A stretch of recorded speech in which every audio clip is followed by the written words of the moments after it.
कि कृपया थोड़ा और पीछे हो जाएं आप। मैं आप सभी से निवेदन बार बार कर रहा हूं कि कृपया थोड़ा सा पीछे हो जाएं।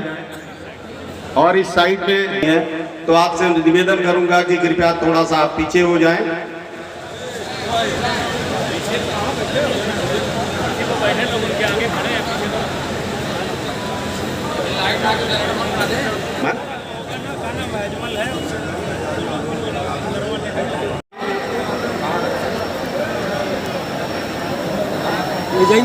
माननीय अध्यक्ष, नवनिर्वाचित अध्यक्ष आदरणीय अरशद जमाल जी हमारे बीच में आ चुके हैं।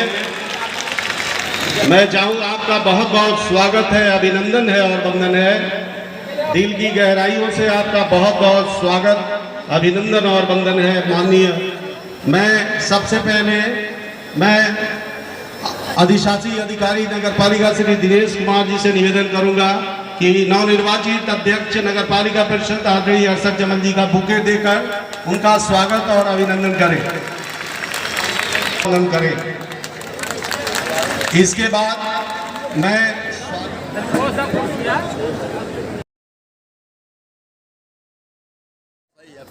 पीछे से अब मैं एसडीएम साहब से निवेदन करूंगा कि शपथ ग्रहण संपन्न कराएं। अध्यक्ष नगर पालिका की शपथ ग्रहण की कार्रवाई प्रारंभ की जाती है। अध्यक्ष जी, मैं आपके हाथों में भी शपथ ग्रहण का प्रारूप है और मैं उसे पढ़ता हूँ, कृपया आप उसे अनुसरण करें। मैं अरशद जमाल नगर पालिका परिषद मऊनाथ भंजन का अध्यक्ष निर्वाचित हो जाने पर ईश्वर के नाम पर शपथ लेता हूँ।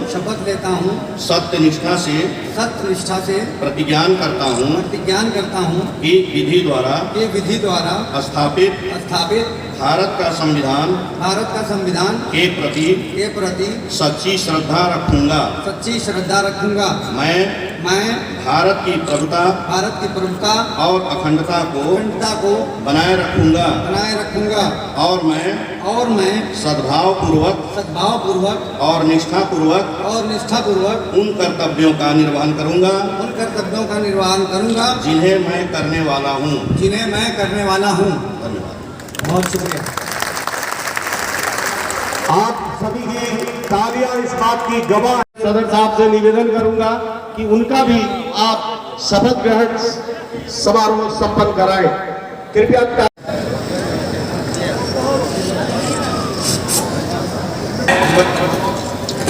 वार्ड नंबर 26 नगर पालिका परिषद मऊनाथ भंजन का सदस्य निर्वाचित हो जाने पर ईश्वर के नाम पर शपथ लेता हूँ। सत्यनिष्ठा से प्रतिज्ञान करता हूँ कि विधि द्वारा स्थापित भारत का संविधान के प्रति सच्ची श्रद्धा रखूंगा। मैं भारत की प्रभुता और अखंडता को बनाए रखूंगा और मैं सद्भावपूर्वक और निष्ठापूर्वक उन कर्तव्यों का निर्वहन करूंगा जिन्हें मैं करने वाला हूँ। देखन में छोटन लगे घाव करे गंभीर। बहुत शानदार यह स्वागत समारोह और इस शाही कटरे का मैदान अपने आप में जो भी कार्यक्रम होते हैं, शपथ ग्रहण समारोह, तालियां जोरदार बजा दीजिए। आपने ही तो जिताया है। पीछे तक तालियां हो जाए, पीछे तक तालियां। आपने ही अपने मत का उपयोग करके इन्हें जिताया है और मंच पे देखकर कितनी खुशी हो रही है कि सिर्फ इनके लिए कि ख्वाहिशों से ऐसे ही नहीं गिरते फूल झोली में, कर्म की साख को हिलाना होगा और कुछ नहीं होगा अंधेरे को कोसने से अपने हिस्से का दिया खुदी का। वार्ड नंबर 28 नगर पालिका परिषद मोहनाथ मंजन का सदस्य निर्वाचित हो जाने पर ईश्वर के नाम पर शपथ लेता हूँ, सत्य निष्ठा से प्रतिज्ञा करता हूँ कि विधि द्वारा स्थापित भारत का संविधान के प्रति सच्ची श्रद्धा रखूंगा। मैं भारत की प्रभुता और अखंडता को बनाए रखूंगा और मैं सद्भावपूर्वक और निष्ठापूर्वक उन कर्तव्यों का निर्वहन करूंगा जिन्हें मैं करने वाला हूं। जय हिंद, जय भारत। सभी को मेरा अस्सलाम वालेकुम।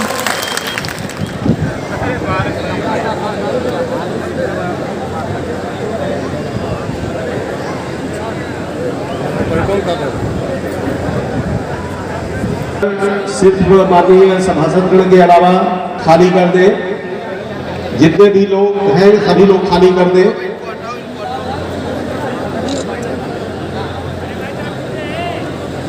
आज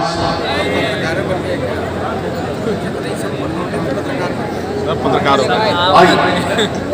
शपथ ना देखिए उनका टेक्स्ट कम उसी तरह से मसाइल। और यहाँ उपस्थित मेरे प्यारे भाइयों, आपने इस इलेक्शन में एक शानदार विजय हासिल की है, जिसके लिए मैं चेयरमैन और मेंबरान समेत आप तमाम लोगों को दिली मुबारकबाद पेश करता हूँ। मऊ का ये चुनाव बहुत अहमियत का हामिल था। हम सब सोच रहे थे कि क्या होगा, फ्यूचर कैसा बनेगा यहाँ का, लेकिन आप सब ने बहुत होश का परिचय दिया और अरशद जमाल को इस मसनद पे बैठाया चेयरमैन के। मैं उम्मीद करता हूँ कि शहर के विकास के लिए, सांप्रदायिक सौहार्द को और मजबूत करने के लिए, खैर सगाली के जज्बे को और फरोग देने के लिए आप सबके ताउन से नवनिर्वाचित हजरात इस शहर को विकास के रास्ते पे ले जाएंगे। इन्हीं शब्दों के साथ एक बार फिर मैं आप सबको मुबारकबाद। नगर पालिका 45 वार्डों से जीत के आए नवनिर्वाचित हमारे सभासदगण, मऊ की आवाम, दोस्तों, साथियों, जीत बड़ी शानदार हुई और इस जीत के साथ मैं यही कहूँगा कि अरशद जमाल के पास 10 साल का तजुर्बा भी है। अंजन जरूर पुराना है, लेकिन 45 डब्बे को खींचने की शक्ति रखता है। कुछ डब्बे उसमें पुराने भी हैं, लेकिन मजीद नए डब्बे हैं। मुझे पूरा भरोसा है। मैं ऊपर वाले से यही दुआ करूंगा कि 5 साल सबको ढंग से खींच के लेके चल के इस शहर को बेहतर बनाना है। और हमें ये भी ध्यान रखना है कि ये नगर विकास मंत्री का नगर भी है। हमको उनकी मर्यादा को भी ध्यान रखना है, तभी नगर का विकास हो सकता है।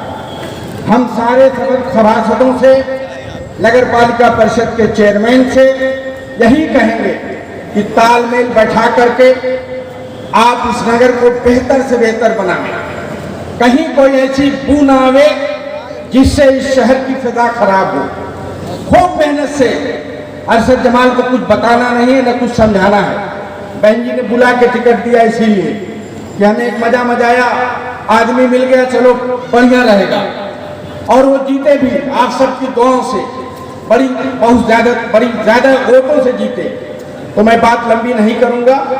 मैं अपनी पार्टी, जिस पार्टी से जनाब अरशद जमाल साहब और हम बिलोंग करते हैं, बहुजन समाज पार्टी की ओर से आप सबको दिल की गहराइयों से बहुत बहुत मुबारकबाद। और अरशद जमाल यकीनन कर दिखाए। स्कूटी से घूमते थे, मेरी गाड़ी के आगे जा रहे थे, मैंने इनको रोक करके कहा कि अरशद जमाल पैसा खत्म हो गया हो तो हमसे 5000 महीना ले लिया करो, लेकिन कार से चलो। एक नहीं, गलिया में घूमने में थोड़ा आराम रहता है। हमने कहा कोई धक्का कर देगा प्यारे तो फिर ऊपर चले जाओगे, फिर हम लोग का क्या होगा। अरशद जमाल चुनाव हारने के बाद लगातार आपकी सेवा में लगे रहे, लगातार आपके मुद्दों पर लड़ते रहे। हारने के बाद आदमी मायूस हो जाता है, लेकिन इनकी मेहनत मशक्कत ने कर दिखाया। और हम कहना चाहते हैं, नगर विकास मंत्री जी हमसे 2 साल छोटे हैं, DAV में जब पढ़े और इलाहाबाद में भी पढ़े। अरशद जमाल जी मिलाए, अब जब वो आएंगे तो हम अरशद जमाल जी को खुद मिलाएंगे। और जमाल हमारा प्यारा है, जो कहे इसका काम तुरंत कर दीजिएगा। दल कोई मतलब नहीं। इम्तियाज साहब का कौन दल है? कम्युनिस्ट पार्टी, हमारा समाजवादी पार्टी, सालिम साहब का। लेकिन जहाँ विकास का मुद्दा आ जाए, सभी जात के, सभी मजहब के, सभी धर्मों को इकट्ठा होकर के अरशद जमाल के पीछे जो मीटिंग का एजेंडा था वो यहीं पेश कर दिए। वो 4थी मर्तबा मेंबर हुए हैं।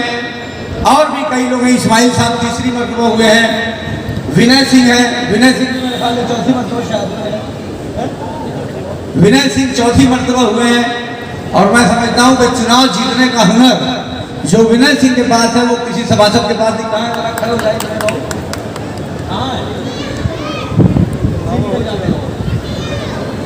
तो मैं सब लोगों का शुक्रिया अदा करता हूं और मुझे यकीन है कि हमारे पास नगर पालिका में भी एक बेहतरीन टीम है, हमारे पास सभासदों की एक बेहतरीन टीम है। उन सबको मिलाकर हम शहर में बेहतर काम कर पाएंगे। 54 गांव जो शामिल हुए हैं, उन 54 गांवों में 200 के आसपास गुजरे हैं, यानी अलग अलग बस्तियां हैं 200 के आसपास। उन 200 बस्तियों में न जल निकासी की कोई व्यवस्था है, न पीने के पानी का कोई इंतजाम है, न रोशनी है, न उन बस्तियों में जाने के लिए कोई रास्ता है, मेन रास्ते से जोड़ना है। तो एक बहुत बड़ा चैलेंज हमारे सामने है, जिस चैलेंज को हम इंशाअल्लाह पूरा करेंगे, क्योंकि अल्लाह मियाँ ने जब इतनी मदद की है तो वो आने वाले दिनों में भी मदद करेगा।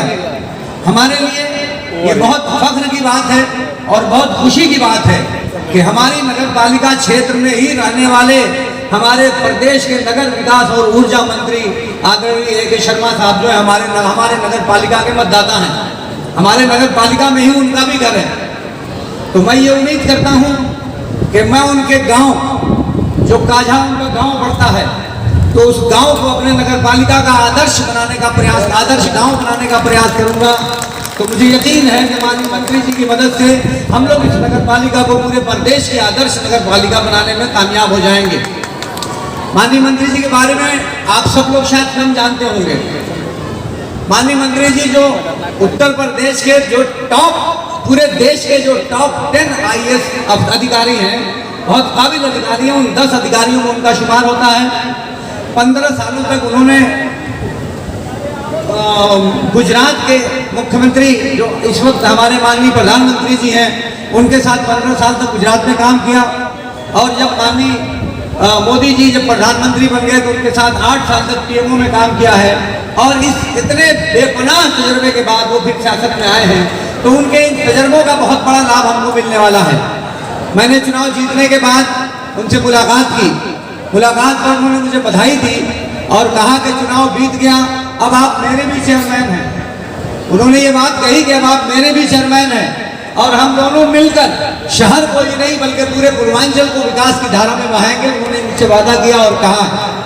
तो मुझे यकीन है कि हम सब मिलकर एक बेहतर फ्यूचर में एक बेहतर प्लान करेंगे और बेहतर काम कर पाएंगे। हमारे अधिशासी अधिकारी जिनके बारे में मेरा कोई तजुर्बा नहीं है, लेकिन इनकी तारीफ मैं हर मुंह से सुनता हूँ। जो मेम्बरान नगर पालिका में मेंबर पहले रहे वो भी तारीफ करते हैं, जो अधिकारी हैं वो भी तारीफ करते हैं, और जिन लोगों ने इनके साथ काम किया सभी इनसे तारीफ करते हैं कि काम करने वाले अफसर हैं। मैं थोड़ा इस मुद्दे से हटकर, चूंकि आज मौका है, तो बुनकरों का जो फ्लैट रेट पासबुक का मामला, उस पर थोड़ी रोशनी डालना चाहता हूँ। तो पुराने फ्लैट रेट की व्यवस्था को सरकार ने समाप्त कर दिया। फिर हम लोगों की लगातार कोशिश जारी रही और मुख्तसरन आप ये समझ लीजिए कि बिल्कुल आखिर में सरकार के अधिकारियों के साथ जो बैठक हुई तो उन्होंने ये कह दिया कि फ्लैट रेट हम 5 किलोवाट तक के बुनकरों को बस दे सकते हैं, उसके ऊपर नहीं दे सकते। तो उस पर हम लोगों ने यस कर दिया, क्योंकि 5 किलोवाट में 7-8 रूम चलेगा। तो उसमें मंजूरी दे दी, बल्कि बहुत सारी जगहों के बनारस में, टाटा में, मेरठ में बहुत सारे लोग नाराज थे बुनकर की 5 किलोवाट में चेयरमैन साहब ने सहमति क्यों दी। मेरा मानना ये था कि कुछ नहीं तो जो भागे भूत की लगोटिया भले मेरा यही नजरिया बना कि जो मिल रहा है वो ले लेना चाहिए। क्योंकि अगर हम इसे भी ठुकरा देते तो वो भी ना मिलता। अब दो काम हमारा बहुत बड़ा हो गया।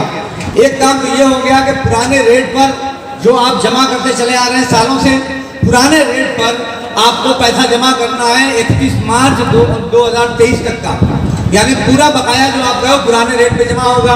1 अप्रैल 2023 से आपको नए रेट पे पैसा जमा करना है, यानी 400 रुपए के एतबार से। लेकिन अभी इसमें अधिकारियों ने शासनादेश को मुझे लगता है कि ठीक से समझा नहीं है, तो वो तरह तरह की बातें सुनने को मिल रही हैं। मेरी एक सीएम साहब से बात हुई थी तो मैंने उनके साथ फिक्स कराई थी मीटिंग कि तमाम एसडीओ जेई को बुला लीजिए और बैठ के हम लोगों की बातचीत हो जाए। मीटिंग का समय भी निर्धारित हो गया था, मगर लखनऊ से माननीय मंत्री जी को मुझे समय मिल गया तो मैं उनसे मिलने के लिए चला गया। वो मीटिंग नहीं हो पाई। 1-2 दिन के अंदर अंदर हम लोग एक सीएम साहब के साथ बैठक कर लेंगे और वो 400 रुपया ही लूम आपको आने वाले दिनों में जमा करना है। लेकिन मेरा आपसे ये कहना है कि अभी इस नए पैसे को जमा करने के चक्कर में आप मत पड़िए। अभी जब अधिकारियों को सब कुछ कंफर्म करा दिया जाएगा, ठीक से समझा दिया जाएगा, तब वो जमा करिएगा। अभी सबसे पहले आप पुराना अपना हिसाब बेबाक करिए, क्योंकि मेरे सामने सबसे बड़ा टेंशन ये था कि जो बकाया बिलों में बहुत लंबा अमाउंट चला आ रहा है उससे निजात दिलाई जाए गरीब बुनकरों को। तो वो बात सरकार ने मान ली। अब आप लोग अपना पैसा जमा करिए जाकर। जैसे 10,000 रुपया किसी का बकाया है तो मैंने सुना कि पूरे पर ब्याज लगा रहे हैं, हालांकि उसने 6,000 रुपया जमा कर रखा है। तो 10,000 में 6,000 पहले घटेगा, जो 4,000 बाकी है उस पर वो इंटरेस्ट जोड़ेंगे। इंटरेस्ट को माफ करने के लिए 2020 तक का इंटरेस्ट माफ करने के लिए ऑर्डर हुआ था, मगर 2020 का जो बकाया उसके बाद के बकाये पर इंटरेस्ट माफ करने के लिए कोई ऑर्डर नहीं हुआ है। हम लोग कोशिश करेंगे कि सरकार ने जो 400 रुपये फी लूम रखा है और देहातों में 300 रुपया रखा है, उसमें भी अभी हम लोगों की बातचीत चल रही है कि सरकार उस पैसे को भी कुछ कम करे, 300 या 200 रुपया करे शहरों में तो ज्यादा बेहतर रहेगा। लेकिन अभी इस सिलसिले में बात करने में थोड़ा वक्त लगेगा। पिछले 3-4 महीने से आप देख रहे हैं कि हम लोग चुनाव में लग गए थे। एक बात का आप यकीन रखिए कि अरशद जमाल की उम्र 62 साल हो गई है और 45 साल लगभग हो गए मुझे समाजी और सियासी काम करते हुए। अल्लाह का फजल है कि मेरे दामन पर एक भी दाग नहीं है। और कभी ये दिल में सोचिएगा भी मत कि अरशद जमाल आपके साथ बेवफाई करेंगे या गद्दारी करेंगे। अगर जिस दिन गद्दारी करना होगा तो उससे ज्यादा मुझसे पहले मैं अल्लाह रब्बुल इज्जत से दुआ करूंगा कि इस दुनिया से उठा लीजिए, मगर अपनी कौम के साथ बेवफाई करने का मुझे मौका ना मिले, ऐसा कभी अल्लाह रब्बुल इज्जत मुझे दिन में देखना पड़े। हम लोग तो चाहते हैं कि जब तक इस दुनिया में हैं तो बाइज्जत तरीके से जिए, और जब इस दुनिया में न रहें तो भी जब इस दुनिया से चले जाएं तो भी इज्जत के साथ नाम लें। इसलिए काम करते हैं और एक जुनून है, एक ख्वाहिश है कि आपके लिए क्या कुछ किया जाए। मैं 4 बजे भोर तक जगता हूँ, इसलिए 4 बजे भोर तक जगता हूँ ताकि आप चैन से सो सकें। ये हमारी ख्वाहिश है और इसीलिए पूरी रात जगते हैं कि आप पूरी रात आराम से सो सकें।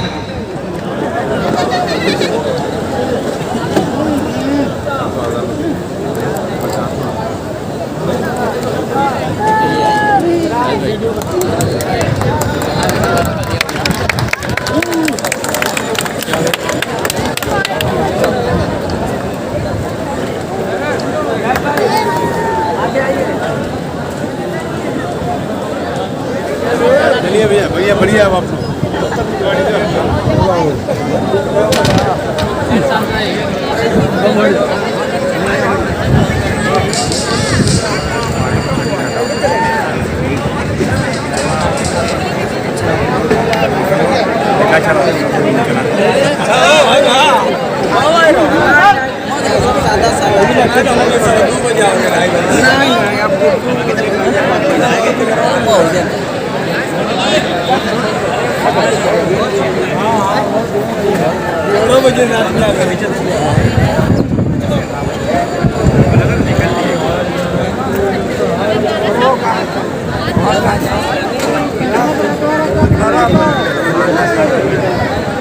इसमें 140 वोट के मालिक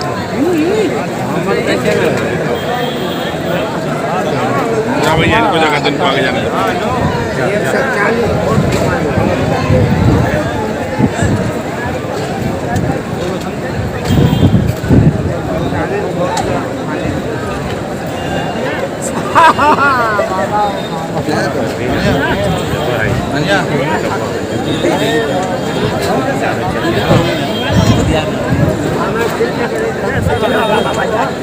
कहाँ जाए